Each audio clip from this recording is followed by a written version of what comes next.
What's up, YouTube? It's your boy Johnny. Back in here with one more reaction video, ladies and gentlemen. And today I got a new book coming to the channel. Your Invisible Power. This was published in 1921, and it's one of my favorite reads. And I just feel like this little clip that I've read over and over and over, got it drilled in my head, is something I got to bring to the channel. The masses need to know about it. So if this is your first time here, get on in here, baby. As I love to say, we are simply spirits encased in human flesh, that is all. Just trying to figure out this thing called life, not nearly as divided or as demonic as the mainstream media tries to make it seem every single day. And I truly believe everybody and their mama enjoys to hear knowledge. You know, the highest human act is to inspire, and anything the mind can conceive and believe it can achieve. So if you have to think big. If you dig what you hear in this video, baby, share it far and wide. For months.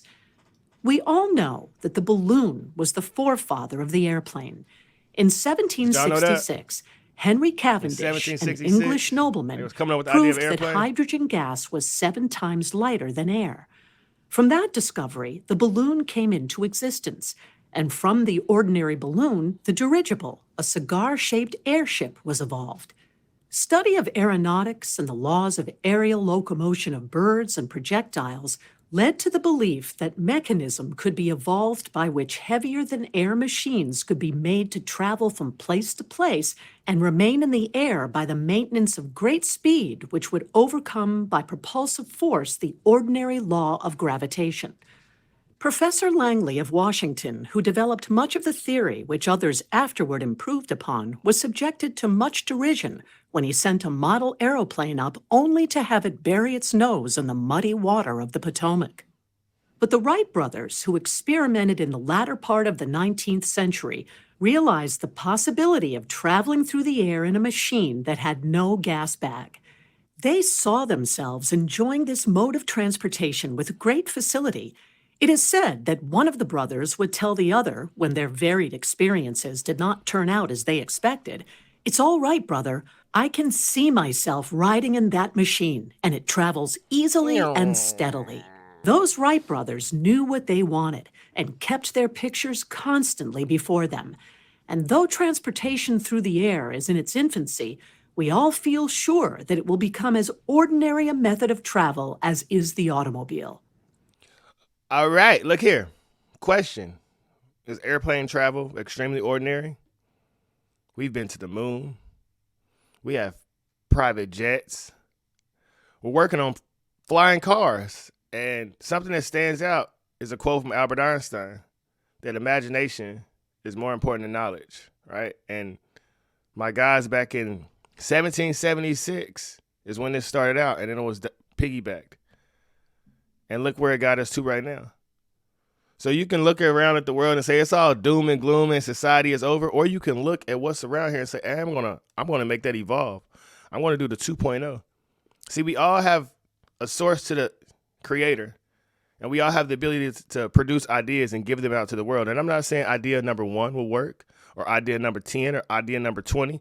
I mean, he tried 1,000 times on the light bulb, but look where we are. And so I'm encouraging you in 2023, with inflation and with all the negativity and the fear porn across social media, mainstream media, all of that, the world is not over. You're going to wake up again tomorrow, God willing, and you got to put one foot in front of the other and keep going. Lay a brick down every single day, and eventually you will have a brick road. And I can say from personal experience, when you grow up without a lot of money, it's something that you chase. You really feel like it's going to make you more complete or more whole, or you want to provide for your family to get them a better lifestyle. But the family that you have right now, that's the same family you're going to have when you have $1 million in the bank. Who you are right now is the same person you'll be. So be happy on your way to happy. Don't wait till you rich to be super nice to your wife or super nice to your children or walk around in a better mood and smile. Smile right now. Be upbeat right now. This world wants you angry. It wants you sad. It wants you to have depression. It wants you extremely low vibrational, not believing in yourself. And I'm sure when the Wright brothers kept failing and failing and failing, it would have been easy for them to be pissed off and upset. I'm not sure what years the Great Depression were. I think that was back kind of during this time. The Civil Rights Bill hadn't been signed yet, so you could have easily had people all mad. And James Brown was the first black man to own his own private jet. So we all benefited from the Wright brothers' technologies.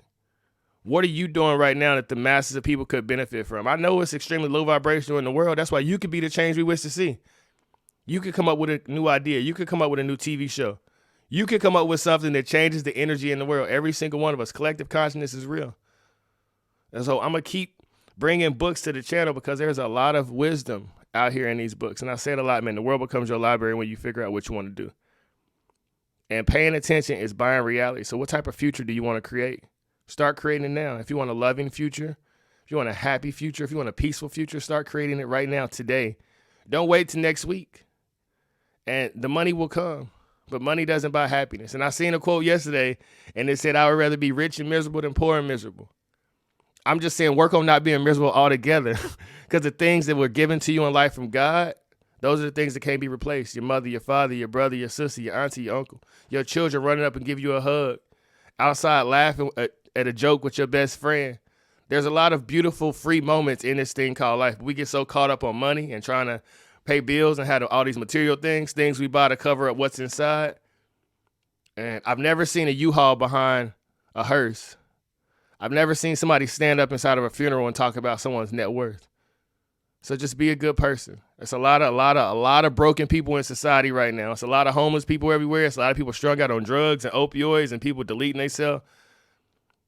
Let's step away from what's going on with us individually and lift up somebody else. You know, Booker T. Washington said, if you want to raise yourself up, do it by raising somebody else up. And right now, man, I'm sending love, light, and healing energy to everybody that's watching these videos.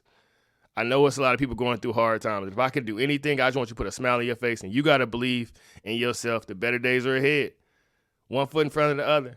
Keep going, baby. 10 toes down. This too shall pass. Then we're going to face something else. And then we're going to face something else. And we're going to face something else. Just pay attention to the world. And observe the masses and do the opposite. I love you all. Read, study, become the best version of yourself. In this thing called life, there are no limits outside the limits you place on yourself. So if you have to think big. Read The Magic of Thinking Big by David Schwartz. Psycho-Cybernetics by Maxwell Maltz. No More Mr. Nice Guy by Robert Glover. As a Man Thinketh by James Allen. Lift weights, drink water, take vitamins. Disconnect from the negativity, man. I love you all. We outie, baby. Peace.